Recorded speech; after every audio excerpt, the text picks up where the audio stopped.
Iginiit ni Pangulong Bongbong Marcos na mananatili ang pagpapanatili ng kapayapaan at pagsunod sa rules-based order na foreign policy ng bansa sa kabila ng tumataas na tensyon sa Asya. Sa panayam ng Japanese media, sinabi ni Marcos na patuloy na makikipag-alyansa ang Pilipinas sa mga kaalyadong bansang may kaparehong paniniwala.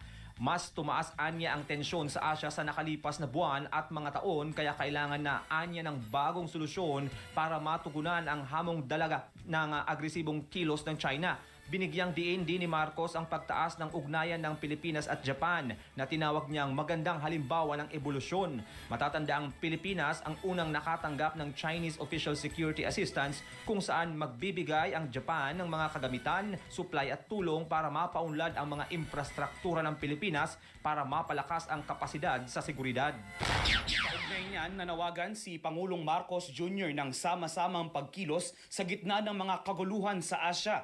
Sa pagdalo sa 50th ASEAN-Japan Commemorative Summit, sinabi ni Marcos na nagbabanta sa kapayapaan at katatagan sa ASEAN region ang mga missile test ng North Korea at ang unilateral action sa East at South China Seas.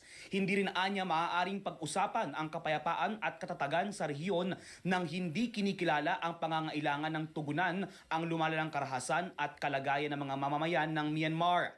Dahil dito, dapat anyang handang tumulong ang mga ASEAN members sa pagpapagaan ng sitwasyon sa pamamagitan ng 5-point consensus, United Nations Mechanism at ASEAN Coordinating Center for Humanitarian Assistance on Disaster Management. Narawagan din si Pangulong Marcos sa mga bansang miyembro ng ASEAN para sa patuloy na pakikipagtulungan para sa kapaligiran habang tinutugunan ang mga karaniwang banta sa kapayapaan.